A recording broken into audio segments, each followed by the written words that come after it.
सोलापूर शहरात झालेल्या अतिवृष्टीनंतर सीना नदीत हजारो मासे मृतावस्थेत आढळल्याने पर्यावरण आणि नागरिकांच्या आरोग्याबाबत गंभीर चिंता निर्माण झाली आहे.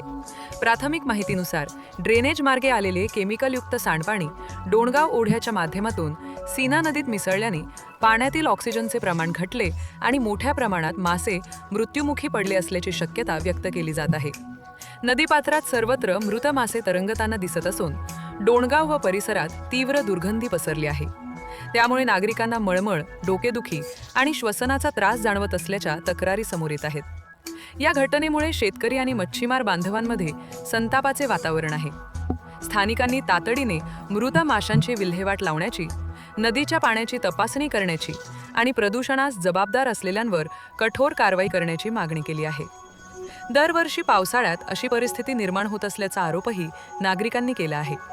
आता प्रदूषण नियंत्रण मंडळ आणि संबंधित प्रशासन या प्रकरणाची चौकशी करून कायमस्वरूपी उपाययोजना करणार का, याकडे सर्वांचे लक्ष लागले आहे.